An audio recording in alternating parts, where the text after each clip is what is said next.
and thanks to all of you for joining in on these Tuesday talks.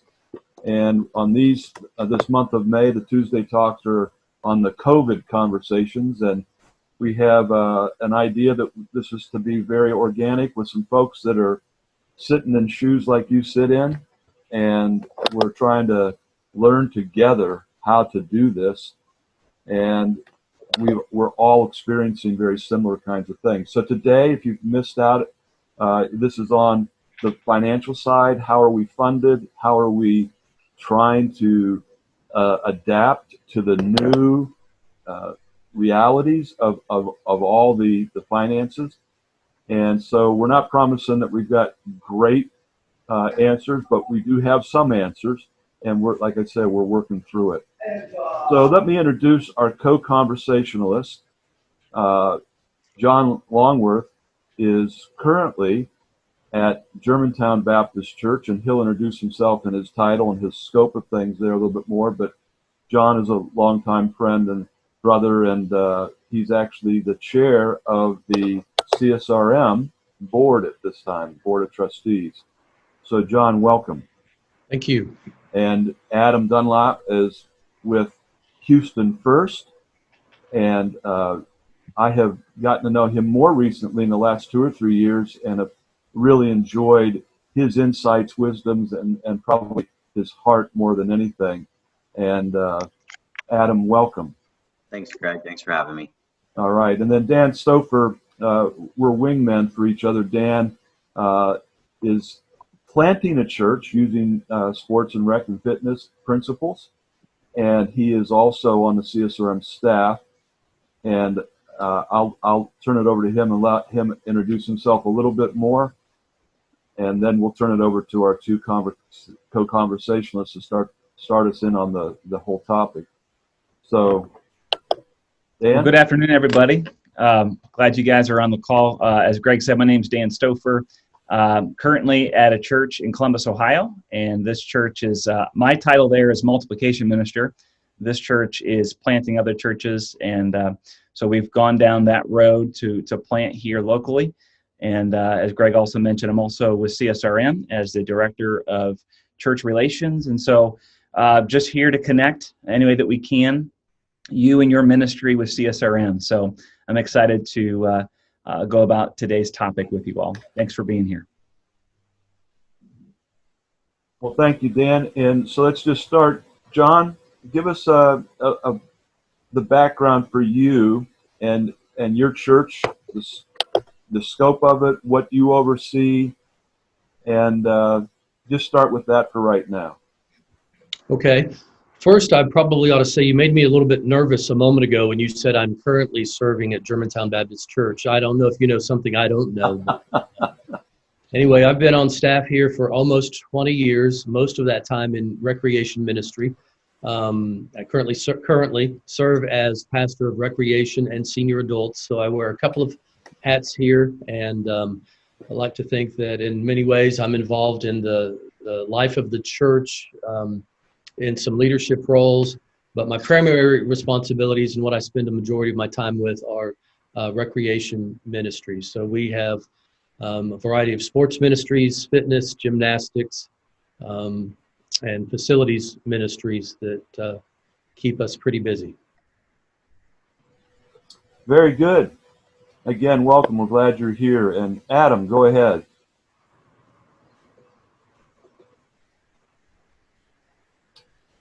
Adam? Did we lose Adam? Looks like he's frozen. Yeah, he was having some Wi-Fi difficulties. So, Adam, when you come back, we'll come back to you. John, why don't you tell us about how you are financed? What's your funding plan for your sports ministry of your church? Yeah, a lot of our funding comes from the general church operating budget. Facilities cost, personnel cost come through the expenses of the church. The church recognizes that recreation ministry is an important part of what we do in our community. We focus on breaking down barriers and building relationships in order to advance the gospel. And so thankfully, as part of the overall focus and ministry of the church, the general operating budget funds facilities and personnel.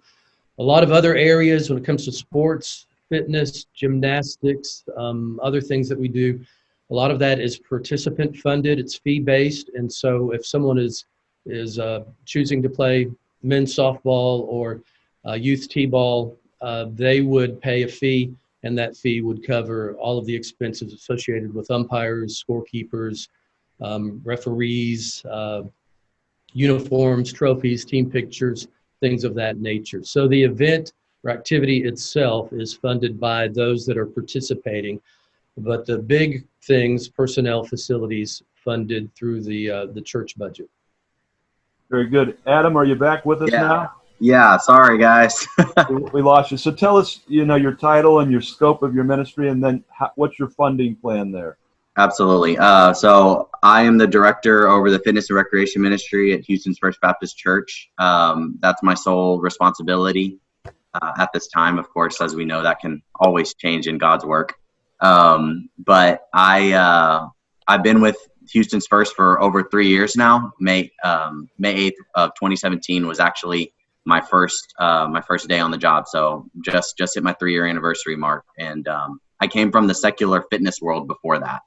So I wasn't a part of ministry in a staff capacity. I was the layman side of things, but I oversee our church scope. We have a fitness and recreation piece to that. However, our recreation looks a little different than most. We utilize more of partnerships with ministries that do sports really well around our Houston area. We have a very interesting market in Houston where there's a lot of competitive sports in a variety of ways, and we are not very heavy on the staff side nor the volunteer side at this point. It makes it very tough for us. So we, since I stepped the foot in the door, I felt a great position is utilizing the resources we have as Houston's First Baptist Church to partner with ministries who do sports really well. So we offer a volleyball programming. We have soccer programming that does ministry outreach for us. We do basketball during basketball season with another ministry in the city that comes and uses our courts. So we partner up with these ministries and help them from a resource side, which is usually a facility side, because we do have a very nice facility at our location. And then they do the ministry really well. We just support them in that scope. They provide the volunteers, things like that. Revenue goes back to them as well to keep pursuing their ministry scope. So for us, it looks different on that side. However, fitness, we're pretty heavy on. We're pretty strong in that area. We have personal training scope, as well as some other pieces similar to that with group exercise and fitness as well. That's where most of our income comes in currently, is through that. We have our membership fee that covers their usage of it, as well as able to pay our staff. We have summer camp during the summer. That's a very, very large day camp that we have here that provides an abundance of revenue for us as well, but is kind of offset by the staffing requirements for that too. And then we actually do birthday parties. That's when we can, we host spacing. We have a large spacing and play opportunity for birthday parties. So we provide that spacing and allow people to come in the door that maybe wouldn't step foot in a church through that venue as well. So variety of different revenue streams for us that have been created over the years, even before I kind of stepped foot in here, that I've just tried to continue on and allowing that to go strong. I appreciate that. We'll continue this conversation. I want to welcome those that have joined a little bit later. Welcome. We recommend a couple things here, and one is that you mute yourself so any background noise doesn't come through. But then if we do get into a time where you might be talking, if it sounds like other people are talking over you, it's because you're muted and they can't hear you. We would also, excuse me, if at all possible, for you to turn on your camera so we can see each other, but it's not required. Just feel a warm welcome there. We do have people literally from around the world. We got that are from even some countries we may not even want to mention, just not because we don't like them, but it's because maybe some security issues. And so we appreciate you all for doing the same. And this is a primarily an American view of this, but at the chat time when we can chat some questions, you might have some other questions if yours is not an American church situation. We welcome people from around the world, so thanks for joining us today. Now, you heard the funding sources from these two particular churches. We also recognize that they are a little bit rare in their size, and there's many churches. We know that there's probably tens of thousands of churches in North America alone that are doing something, and so we do want to hear from some folks and ask your questions. Feel free to do that. I'm going to give you three basic ways that we have seen churches fund their sports ministry. And then I'd like both Adam and John to reflect on this comment or these statements. The first way is that the church sees the rec center, the family life center, the athletic center, whatever they might call it, and they see it as a country club, if you will, and that it should be paid for by the membership fees or the participation fees totally, and that everything from every staff salary, all the maintenance, all the things that go into that, they typically will build the church with funds from the church, but then after that, all operating costs are in this country club kind of mentality. Then on the other extreme of that would be the church that views this as mission, and that this is local mission.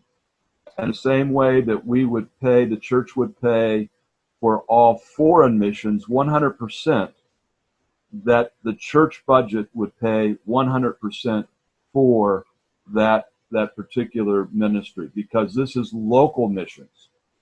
And that the people should never have to pay a dime to come in to participate in any way, shape, or form. The third way is a mix of that. I think you heard a little bit of that from both of our folks today, and the rationale. So the rationale for the first one is that this is just serving our own people, and this is an added bonus they should be willing to pay for. The second one was these are people that need to know Jesus, and we need to be able to minister to them, and they're missionaries, and that's why we should fund it that way. And the middle ground that's synchronized, that you put them together, it's that there's a couple underlying principles for that. One is that it is basically mission, and so we want to pay for this to a large degree. But there's also a realization, and the YMCA has done a lot of research in the past on this, that if people don't pay for something, they don't show up. So people are more likely to participate regularly in a fitness class if they've paid for it, or they're going to show up every week for a league if they paid a fee for it. And so there's some of that rationale, but it also opens up doors for extra funding so that a church can get quality equipment, produce a quality missional program, and that the additional revenues that would come from participation fees, as well as marketing or advertising, your local car dealer or barbershop or food chain or whatever, they put up signs in your facilities. These are ways that can augment the financial bottom line so that people will keep coming back because you've got quality equipment, you've got quality facilities, etc. So the middle ground one would say all permanent staff, all permanent facility issues, all permanent equipment would be paid out of a mission budget, but anything in a short-term participation fee for trophies, referees, the nets on a hoop or a goal, those kind of things, uniforms, that would be paid for by participation fees. Now, there's no set right way, but that's the three ways. So, Adam, start off and your reflection of those three ways and Any insight or wisdom? Yeah, thank you. We here are probably that middle hybrid with a lean more towards the missional side. My predecessor, Dave Bundrick, put a lot of equity and sweat equity, as you could call it, into establishing that kind of relationship with the church. He worked really hard for that, and we're reaping the benefits from that immensely right now. There has been I think a strong partnership that's occurred and truly been placed with our ministry alongside other ministries within the church that we're seeing lots of fruit from. And the structure of the financial piece for us is they do pay for, I mean, they cover like what you'd consider your standard electrical utility scope, things of that nature. If there's building pieces there, that's brought in through our facilities team and operational side there. Our scope has more been our operation itself, absent our salaries. So we're still considered staff of the church. However, if there's anything extra we want to do within our ministry, then we are providing that funding for it. So, for instance, if a machine goes down, we're not going to the church for that. We have to scope and figure that budget out within our own means to see how we can replace that machine. Or if we feel there's a new insight for our fitness side that we would like to partake in, we would need to be able to fund that piece of equipment or operations for it. So definitely tough when we're looking at it. We really have to have a business mindset with a ministry heart, which is a tough balance to have. But one of the blessings that I received from God was being on the business side and growing my ministry heart as I served in the church as just a volunteer. And I think he has been able to utilize that along with the team's strengths for us to really press forward and move in a strong way. Excellent. Yes, sir. Excellent. John, your reflections. Yeah, we're more of that third option that you mentioned. A little bit of funding from the church, a little bit of funding from participants. The church covers personnel through the personnel budget. So my salary, our assistants, rec assistants, ministry assistants, anybody that's a permanent staff member, that's all funded by the church. The facilities costs are built into the church budget as well, out of our administration budget. So if there's a break in a water line, HVAC, anything like that, that's covered by the church budget under facilities. If the facilities are part of what we're doing, refinishing the gym floors on the basketball court or maintaining the baseball fields, that falls under my budget. But we do have a recreation budget that covers all of that, and it covers activities and events, some facilities issues, our sports, our fitness, things of that nature. And then a lot of the extra that are costs that would be associated with a particular ministry, a baseball team, a basketball team, a soccer team, personnel cost for fitness instructors, all of that is participant funded. So people pay to attend a fitness class. That money is used to pay an hourly wage for our fitness instructors. Somebody pays an amount to play basketball. As I said earlier, that covers all of our uniform expenses, referees, scorekeepers, nets, basketballs, scorekeeping books, trophies, pictures, all of that. So we have a little bit of both, but thankfully I'm in a position where the church recognizes the value of recreation ministry and the impact we have potentially on the church itself, on the kingdom. And they chose a long time ago to place a priority on that and to help fund the ministries, at least the facilities and personnel cost. So we're grateful that the church saw the wisdom in that. And as you mentioned, Greg, a moment ago, I think if a church can see the benefit in that goes a long way and takes a lot of pressure off of the recreation pastor or the ministry leader. Because if you're having to think about that funding all of the time, that's a huge responsibility, and it can potentially be to the detriment of the ministry. So I appreciate you guys sharing this, and we do recommend from CSRM that third way of going, but with a very strong reason to keep the church funding this out of their budget, because we found that it's very important that the church leadership see this as the local outreach mission of the church, and that they're not just over there having fun and games, and they're not just playing all the time. If once churches have turned that corner and just say, it's just a rec center rather than a mission site, ministry site, we find that the whole thing kind of goes sour. And that's probably the main reason why we recommend that churches and sports and rec and fitness people really emphasize with their church, this is your local mission. And if you want to fund foreign mission, reach the people here so that we can then bring people in, and eventually they'll start contributing financially, and we'll have more money for missions.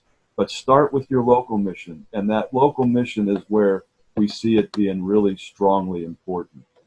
Dan, hey, Greg, go ahead, John. yeah, if I could add for a moment too, sometimes that can be it can be difficult for some of us. One of my biggest challenges is I have a hesitancy to promote what we're doing. I don't want to be seen as patting myself on the back, because it's not about me, it's about the Lord and how He's working. But I've found through the years that if we don't, as recreation leaders, at least communicate effectively to our senior pastors and administration pastors and our congregations what we're doing through recreation ministry, they have a tendency to stop seeing the value of what we're doing. And we've got to keep that ministry focus in the forefront.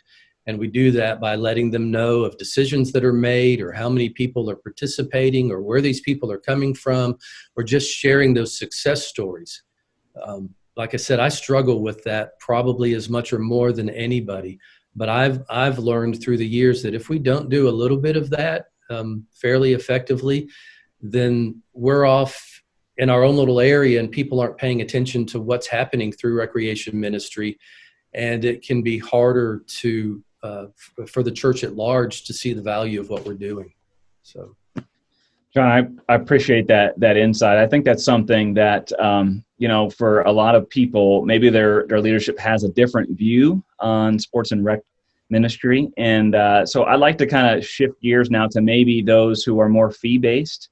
And so, Adam and John, if you have any words of wisdom for those sports and rec ministries that are fee-based, and even those who are raising their salary through registrations. Obviously, the last 2+ months have been very difficult for churches, and those things have been shut down, canceled, postponed. What would you say very practically to help the sports minister who is kind of in that fee-based model, especially if their salary is all about that? How would you encourage them to keep pushing forward, maybe even in a virtual way during this time? That's a really good one, and just know there's not a lot of words that can probably feel for the comfort of what you're going through, but know that our hearts and our prayers are with you, and you have the entire community of Christ that's lifting you up. Our church has been praying fervently for other churches that are struggling through the same thing as in the pandemic that's happening, and just causing a lot of different journeys. But one thing that I have seen that we've tried to do is create those alternate revenue streams by providing different types of subscriptions. So in essence, you're looking at potentially providing maybe a specialty one-on-one training. If you're doing something sports specific, you're trying to connect them with coaches who could offer that, or yourself. So if you per se maybe have a soccer component, you're connecting with your people and offering maybe one-on-one skills training that you could do virtually. So you could set up a Zoom call or a Facebook Live event and possibly start out ground level with that and connecting people in, and then you offer it for a small fee of getting them to the one-on-one scope and marketing yourself as that way. When your state or your region does start to open up, you're trying to bring in people when you can and offering little smaller scopes versus maybe your larger event that you can't have at this point. So maybe it's more the group training style, which actually is a very positive revenue generating participant to work put in type of business model. That can be an opportunity as well, not to mention the one-on-one pieces that you could look to do in that time. So we've tried to offer various things like that, and we've seen our ministry partners kind of moving in that way as well to keep their people on board and pressing forward. That is an awesome, very creative way to go about that. And hopefully some people are taking notes there. Just to kind of recap what Adam said there, maybe some specialty registrations, one-on-one, even group time to continue your ministry during this time. And even after the fact, as things do begin to open up in different states, there's probably going to be a lag. I think we all understand that for leagues and for parents to feel comfortable. We talked about that the previous 2 weeks, but this may be a way for us to continue down that path. John, would love to hear some words of wisdom from your seat there, maybe how you could help those who are kind of fee-based get through this time and even after in the coming months or coming years, how they can be creative in their sports ministry. If I'm in that position, first thing I'm going to do is consider what I've been doing, and then ask, what are some variations of that? What can I do that would still be effective with smaller groups? To your point, you can't do a lot of the large things, large gatherings that you used to, but maybe in smaller groups you can continue some aspects of those ministries that you were involved in. I think the bottom line is we have to think creatively. Instead of focusing a lot of attention on what we can't do, let's look at what we can do with either the facilities we have or the personnel that we have or the gifting that God has given us and the people that we can ask to be involved with some of those things. And as Adam said, there are a lot of churches that are doing fitness classes or one-on-one training virtually. So that's working for a lot of people if you have the resources, the people, and everything to pull that off. Virtual experiences. I mean, we're all living in that world right now. And so if we can find ways to extend that to the sports, fitness, and recreation arena, that's great. I know in our church, we have a conservatory of music, and in-person classes are no longer taking place, but one-on-one classes via Zoom are. And so that's still happening, and that's still a revenue stream for the Conservatory of Music. And so you can do that with fitness, you can do that with training and some other areas as well. But I think the most important thing is to just think creatively and think outside the box. And I've mentioned this before, but we're in a situation right now where we can do things differently, and this gives us a great opportunity to evaluate what we've been doing and think about what works and look at what we haven't been, but maybe what we'd like to do going forward. And if we're going to make changes, this is a great time to do that because people are going to give us the benefit of the doubt and help us, I think, in a lot of ways make those changes. Absolutely. For those of you who may come on a little later, we're asking that you mute yourself. Unless you get to a point where you're talking, don't forget you are muted. And if you can put on your camera, it's great to see everybody in a fellowship kind of way, but it's not required. Also, make sure you're paying attention to the chat room. That should be a little icon on the bottom of your screen that you can hover over. And that's how you'll send questions to either Dan or myself to ask on your behalf. And because we have limited amount of time, we try to we get a lot of common kind of questions and we try to combine them together. So feel free to chat to either Dan Stoffer or myself your questions, and then we will try to get them on to our co-conversationalists. Also, there's things on the chat room there that give you more resources and places to go for some of these answers. So just pay attention to your chat. Guys, I appreciate your heart and everything you're sharing. And what's going on right now with the whole pandemic, it's having an impact financially all across the world, and that's the local church as well. And we've started to field some questions from people that are like yourselves. They're paid to do this outreach, and their church, they're down by 30 or 50%. They haven't met, the income is not there, and who gets cut first? I mean, let's just be honest. It would tend to be youth, sports, and sadly, often women. It tends to be that these are the areas that tend to be cut or cut back. And I don't know if you guys are sitting in a situation where you're even fearful for your own livelihood, putting food on your own table for your own kids or grandkids or whatever. How are you dealing with that? How's your church dealing with the lack of revenues coming in? Any insights or any thoughts that you have about that? John, anything? Well, up to this point, thankfully, giving continues to be good at our church, and we are incredibly thankful for that. At the same time, I agree with your comment there that when cuts have to be made, you have to look at your staffing, and if you have a recreation ministry, if you have a sports ministry, and people aren't meeting, people aren't gathering, it seems to make sense that might be one of the first areas that a church looks at. And so that's where I would recommend consider what you do, how many hats do you wear, how are you involved in the greater ministry of the church. And if you're simply focused on sports ministry right now in a church where that's all you've done or all you currently do, I'd begin going to my senior pastor or my executive pastor or administrative pastor and somebody in leadership and asking, how are some ways that I can be involved? How can I help in other areas? And see what they have to say and what recommendations that they would make. But the more value you bring in different areas, the greater likelihood that a church might be reluctant to make difficult decisions that would affect your employment.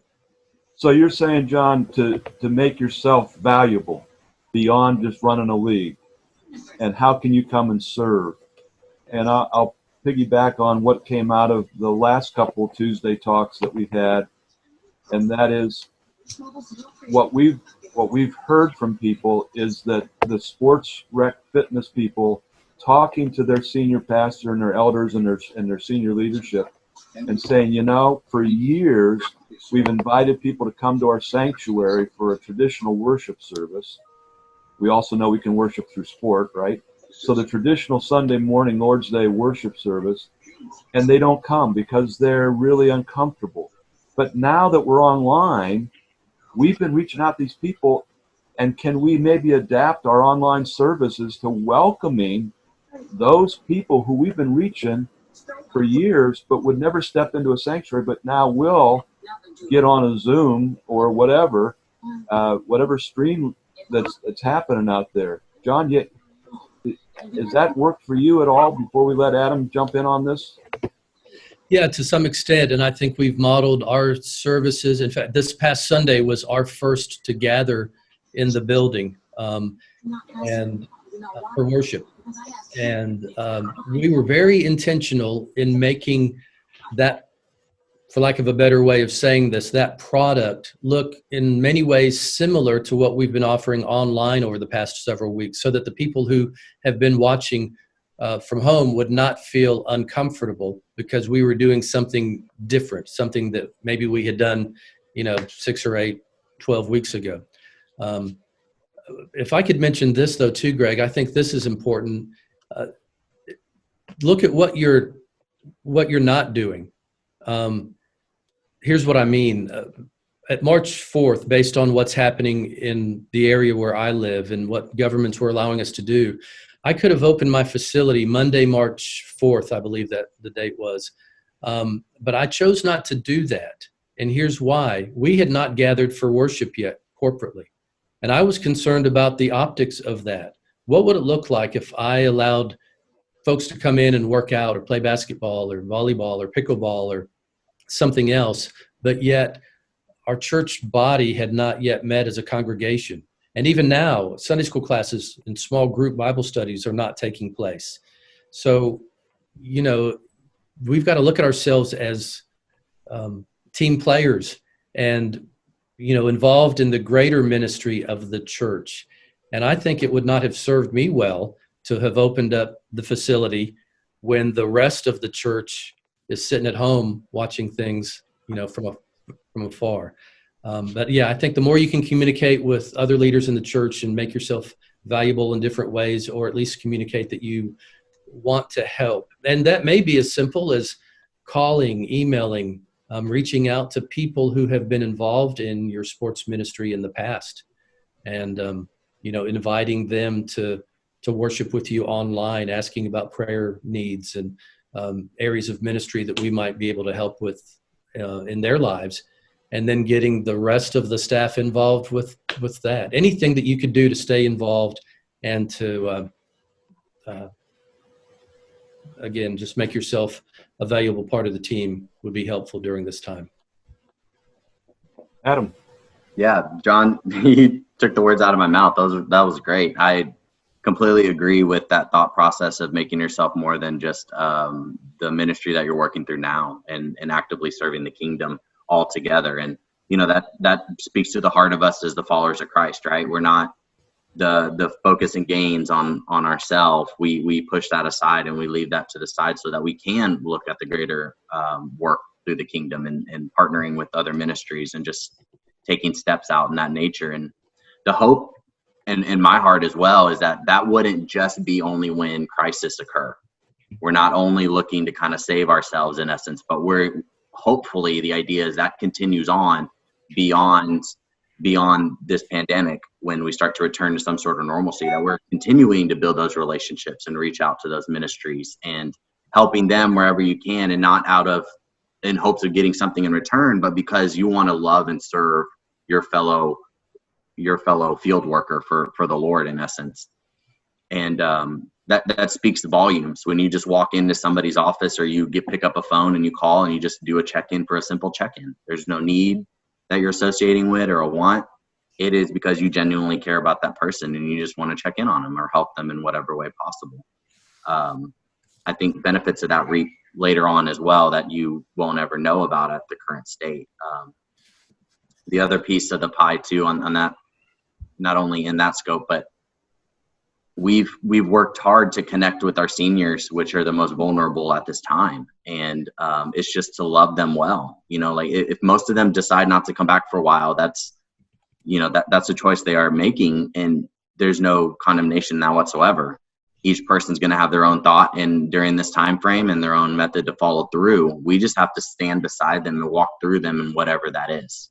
For those that fly through the door, we'll be there, ready for them and accepting and willing. For those that take a few months, we're going to want to work with them and continue to connect with them in hopes that we can bring them back at a certain point, or show them that it's beyond the business model or the money that we're taking from them. We're loving them because we are the kingdom of Christ. And that's what we want to do, is share Jesus in everything and anything we can. So I hope also that you guys think through that mindset as the unknowns are flying around with money and registrations, is, they're people past the dollar signs as well, and just wanting to love them in any way you can and help them and serve them during this time. As we transition a little bit towards some of the questions coming in and some of the other folks on the call, want to make sure that you all are aware again that the chat room is going and that there's things there that you should look at. So that's helping in some of these areas. And also know that the past two COVID conversations, the past 2 weeks, and this one and the one next week will all be archived. And if you'd like to look at it with your staff or recommend it to other people, elders, etc., this is being available, made available. And we're really seeing hundreds and hundreds of hits on these, and so it's obviously that we're scratching an itch here on some of these areas. Also, be aware that a lot of the things we talk about on this, there are audio and video training series through our Overwhelming Victory Flicks part of CSRM that you could log on to. And there's also our books. You know, we've got, I believe, 10 of them out now, a couple authors even on the call. And we've also got some resources available from CSI, Church Sports International, that we have archived as well. So there's recent, there's stuff that is you know, right up to date, and there's stuff that's just classic, that's been there forever. And I think at some point, Andrew will probably give you some ideas of how to get those books, those audio, video kinds of things. I'm going to just turn to Roger Oswald, if I could, who founded CSI, and a lot of those things are there, and from him. And Roger, you've seen this economics and finance and funding over decades. And what are your insights? It's been interesting listening to the wisdom of John and Adam. I'd like to reiterate something that they have said or have communicated as they've shared different things. If the sports minister, the rec minister, the fitness minister, if they have to generate their salary through their program, they're no longer a minister, they're a hireling. Mm-hmm. And you really need to resist that kind of mindset in the church. And the way you do that, as much as John doesn't want to do it, is you have to keep your pastor and your leaders in the church aware of exactly what Greg talked about. This is local mission. This is how you reach your community. And letting them know when someone comes to Christ. How many people participate is not nearly as important an issue of how many people have come to faith or how many people have experienced a transformed life through your program. In other words, the discipleship that's taking place. So I would make sure you are marketing your ministry with your pastor and with the leaders of the church. I think it's perfectly reasonable to set fees for your programs.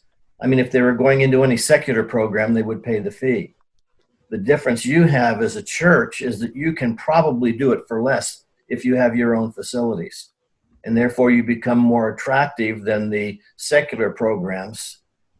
The other thing I'd like to just bounce off of what Adam and John were saying is that California, where I am, has probably the strictest of the protocols across the nation.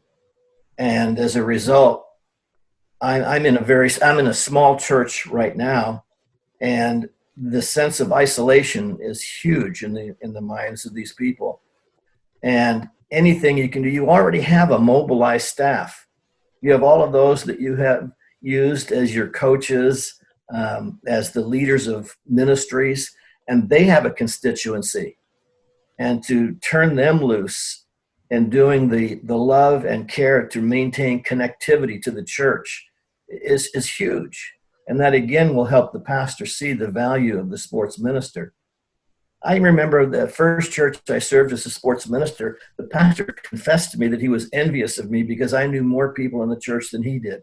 Yep. And to take that one step further and just to call and pray with them. Seniors, go to the grocery store for them. Go get prescriptions for them.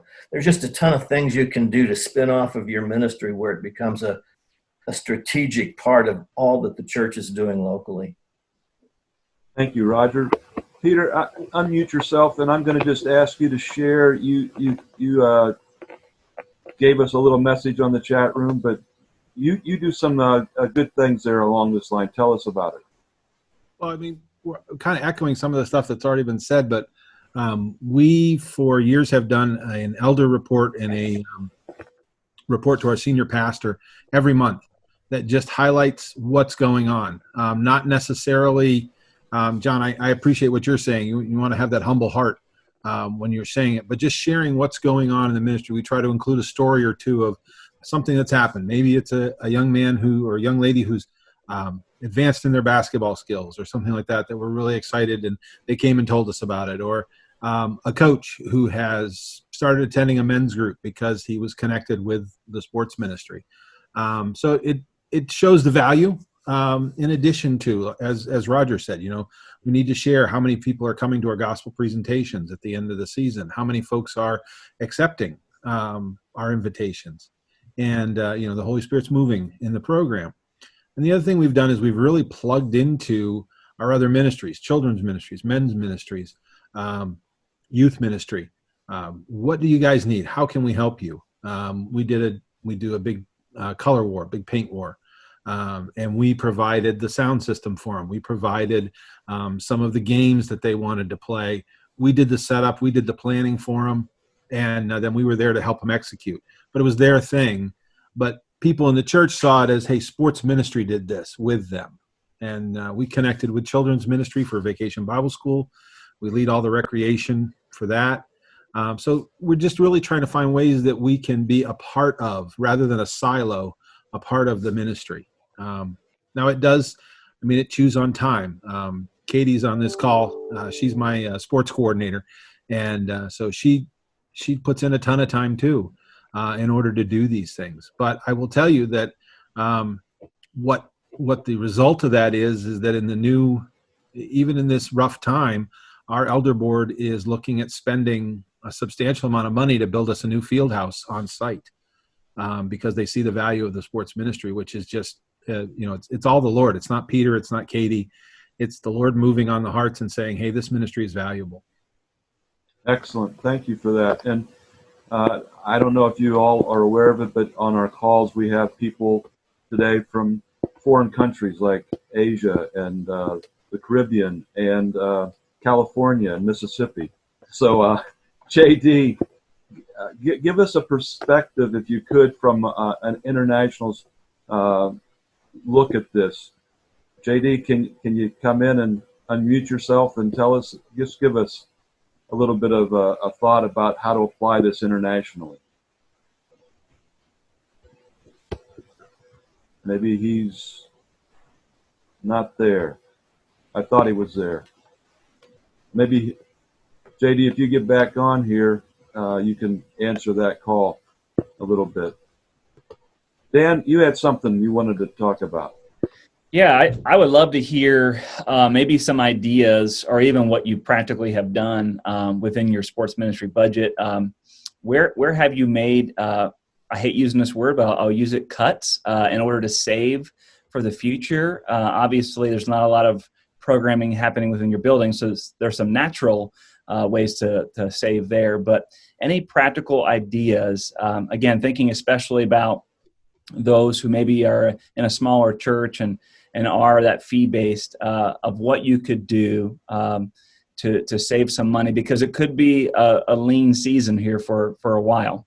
We'll see what God does in our churches, but we know that as things have been difficult in our country, well, giving is going to slow down, and probably already has for a lot of churches. So any ideas very specifically about where you made cuts and how you are saving for the future? Yeah, I can kind of step into that. We were asked to kind of look at our budgets proactively.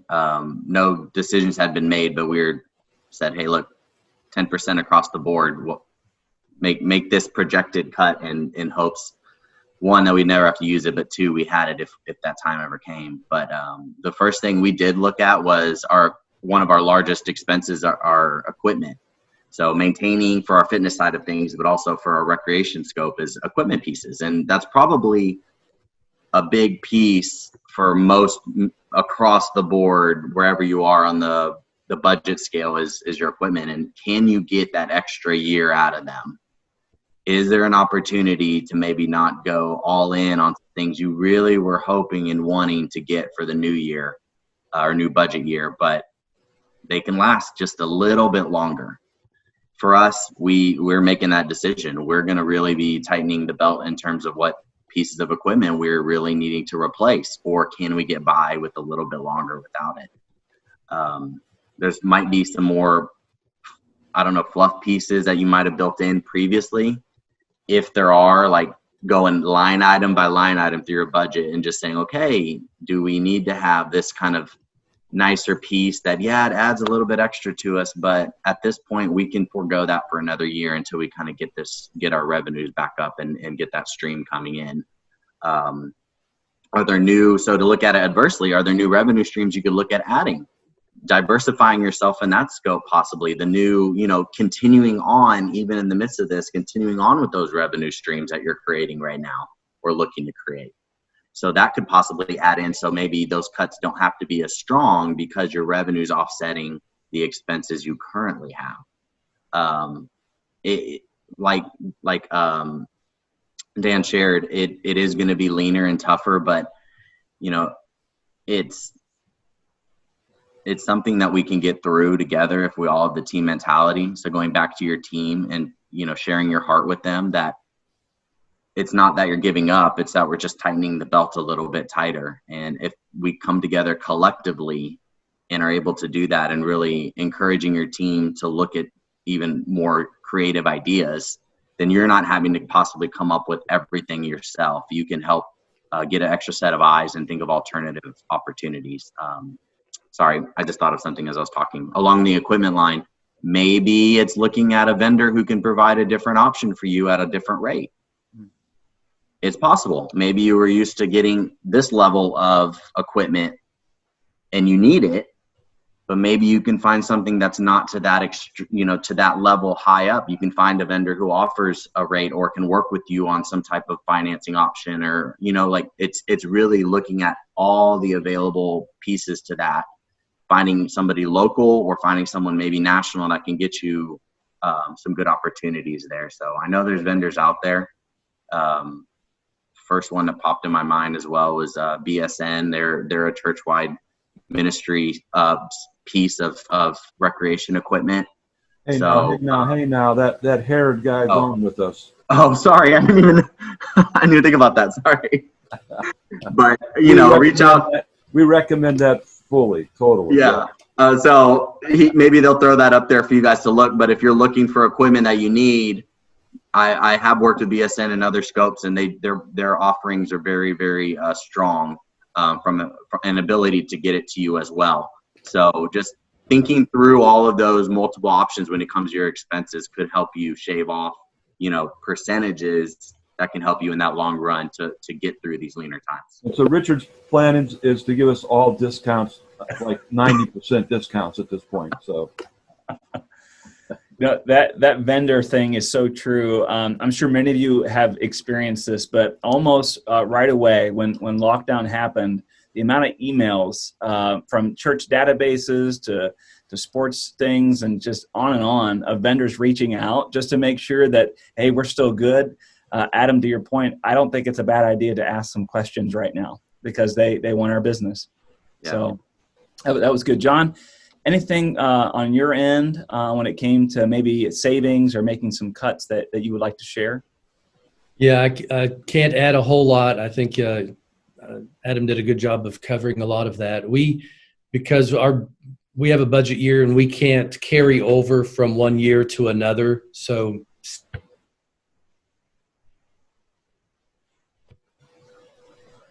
and hopefully being able to use it next year. But I would say this, and our church operates this way, and I try to do this in our recreation ministry as well. Two things I would mention is if you don't have it, don't spend it. I mean, that pretty much is a straightforward budgeting that really should apply to our families as well and every business. If you don't have it, don't spend it. And then I think we need to ask ourselves, is it a need or a want when we consider purchasing new equipment or doing something? If it's not a need in this season, we probably don't need to be doing it. And another thing I would add when it comes to the way that you interact with the rest of the church and church leadership is, continue to be a team player and be wise in how you're spending. If you have a reputation of continually going to your finance committee or your administrative pastor and asking for stuff just because you think it would be cool or because you want it, that may not be the best thing right now. You try to build up a reputation where if you go to a finance committee or if you go to your administration pastor, they're more likely to listen to you and give you what you want if they know that you're not coming every time you get a neat little idea and want to spend a bunch of money. So build up some credibility in that area, I think would be really helpful. I appreciate that, John and Adam. Very, very good thoughts there. We have scheduled our time until 1:15, and so we got about 15 minutes left here. I'm going to turn it back to JD one more time for the international perspective. So JD, if you're on the line, if you could unmute yourself and let us know if you could respond. Yeah, sorry about that, guys. I was having some technical difficulties here. But, it's always interesting discussing finances at any level, especially internationally. As it relates to sports ministry, almost 99% of all sports ministries in other parts of the world do not have facilities, their own facilities. And so they have to be creative in coming up with, first of all, what is available. Is it a park? Is it a sports hall? Is it a community center? Is it a parking lot? And it's a whole different ball game in many ways, just because of the circumstances. But it's not all entirely different on a number of levels, because if you put on a good sporting program, then people will pay to come and play. And but then it also has to do with the countries that are rich as opposed to the countries that are poor. What I mean is, I've been on the line today with some of my guys from Western Europe, and what they're talking about doing is entirely different than what my guys in Africa are talking about doing. And so in Western Europe, they're able to really ask the participants to pay for things, to pay for trainings, to pay for programs, and they're able to cover their expenses through those fees. In Africa, sometimes they'll pay and sometimes they won't.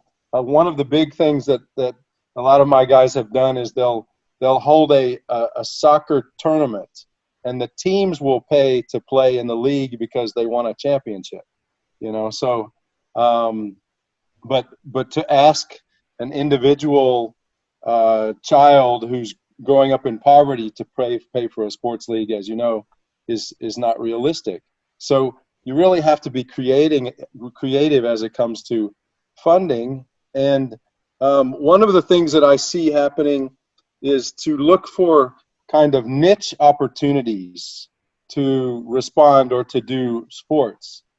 One of the areas that some of our people are doing is in relation to sports with the disabled, because you can find funding from foundations or grants from people who will fund programs who are disabled in some way. And of course, it might be that you're doing something new that you've never done before, but you're also responding to a need that maybe no one else in the community is doing. And then you're also able to fund it, which is a great thing. So as you're thinking about new ways to get involved, new ways to provide funding for your own ministries, what are some niche areas that maybe no one is reaching, but that maybe there's some resources available for, whether it's through a private foundation, or in some of ours, they're able to get funding from the government, which is different depending on the country anyway, because you cannot often openly share the gospel.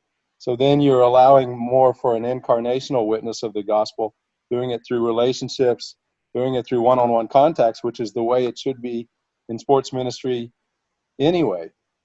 But the key, I think, is beginning to think outside of the box, maybe look for new ways, new opportunities, new things that people aren't doing, needs that aren't being met, and then see if God will call you and your leadership or your ministry to meet those needs. And then also to think outside of your building. Don't be defined by just your facility, but what are the communities and neighborhoods that God is calling you to reach, and then what are the sporting opportunities that are there? And that's what happens internationally. Our guys have, they're called to a community or a neighborhood, and there's a sports hall or there's a field, and they have to go and be an incarnational witness for the gospel in that specific location. So they have to develop what we call a sports community, a missional sports community, where they're coming in on a regular basis and they're putting on the sports activities, and they're bringing to the community a very relevant witness to the gospel. And so that can start with maybe a sports week or sports camp, or something that you target that neighborhood and you try to get the kids from that neighborhood to come to that area or that field. And so maybe that can be something that is freeing. The last thing I would want you to do is to feel like you have to do something different and just to create something to try to provide new resources or funds because you're lacking.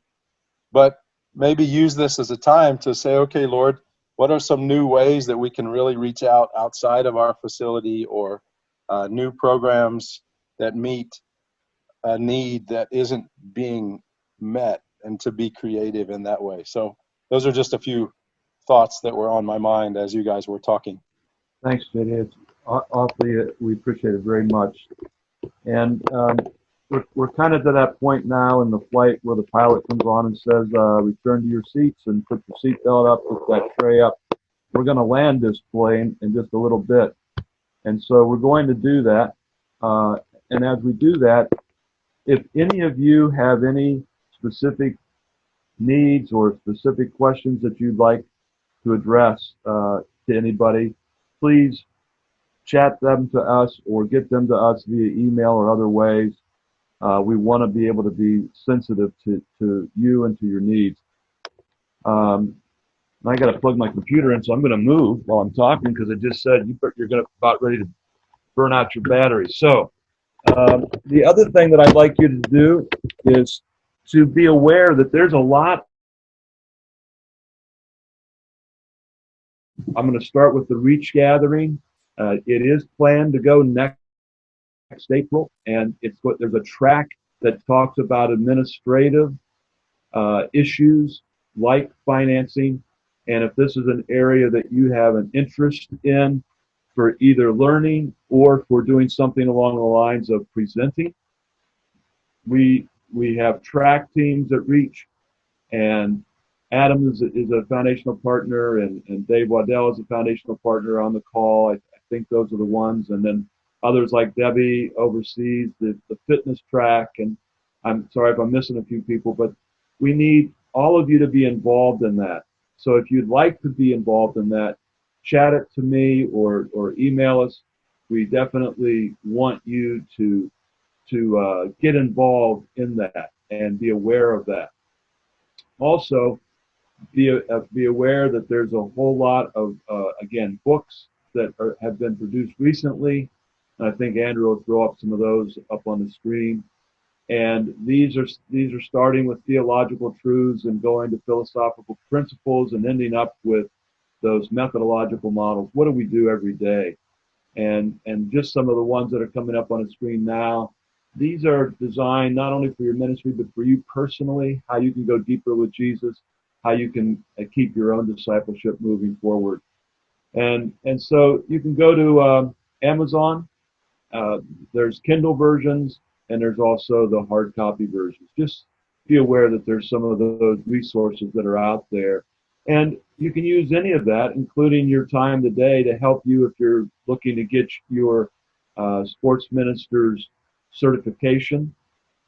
This would qualify as one of those 30 hours that you get to be certified. And so just let us know how we can be of help. We're gonna go around a circle here at the end, and just kind of last words. Adam, Greg, real quick also, for those of you that joined late or that want to watch this again, if you go to the CSRM Facebook page, you can find all the ones that are recorded if you go into our videos. We release them a week afterwards on Wednesdays. You can watch it live there. You can also go to our YouTube channel, which our YouTube channel has a lot of different resources. The COVID conversations. We also have all of our podcasts as well as the training videos we mentioned earlier. We also have some mini series on how to do some of the stuff we talked about today, like ministry integration, how to do marketing with technology, things like that. You can also, if you'd rather do audio, we do have a SoundCloud channel at CSRM Resources. And you can find all the different COVID conversations as well as our podcast there as well. Thank you, Andrew. Last words there. Adam. Yeah, just encourage everyone on the call. This is unprecedented times, as we all know. Even trying to relate it to past things, I just don't think it's going to fit very well in that square-shaped peg hole that we're thinking through. However, I want to come out from a spiritual sense and take wise words from our senior pastor, Greg Mott, yesterday. And the journey we're on is more than an economic journey. It's more than a medical journey. It's more than a political journey. We are on a spiritual journey right now. You can think of it as a modern day time of famine that the Israelites dealt with in the Old Testament on multiple occasions. How are we going to respond as a church? And just as importantly, how are we responding as a follower of Christ? I think that's a very good question to continue to ponder as we're stepping into the next steps of this, what it looks like. Where are our hearts? Are we content with what's going on right now? Or are we struggling really, really tough with this? And it's okay to struggle. Please don't hear condemnation in that at all. It's okay to struggle and doubt and wrestle with those things. But what are you going to do when you are wrestling with them? Are you going to soak on them and let them overtake you and overcome you? Or are you going to take them to God and wrestle with Him on it and allow Him to work in you and work through you to see the produce that comes out of this famine? So continue, as the metaphor says, continue toiling the ground. Feels like we're digging through clay, and where I am in Texas, we have tons of clay, so I get this metaphor really well. But continue toiling the ground, even though you may not see your produce now. God's gonna be God, and He's gonna show up and show out like anything we can think or imagine or ask, and it's gonna be for His glory, for the church, and for Jesus Christ, and it'll be known for generations and generations to come, to paraphrase Ephesians 3:20-21. So I just want to encourage you guys, as you're wrestling with your own budgets and your own operations and things, don't forget that this is a spiritual journey for us as followers of Christ, and let God work within you. And you'll look back on this and could see it as one of the greatest growing points in your spiritual journey. God bless you, Adam. Thank you. John? Yeah, I think Adam hit the nail on the head. The only thing I would add to that is that people are looking to us for inspiration during some difficult days. And years ago, a refrigerator magnet that says leadership is the ability to hide your panic from others. And so, as I've mentioned a few times in conversations with Greg before, none of us have led through a global pandemic before. And we're just trying to figure it out as we go and do the best we can with what we have. But people want to see us lead well and to be inspiring in that leadership and to point people to the Lord. So the more that we can do that and not operate out of fear or panic, I think the better that it serves us and the kingdom ultimately.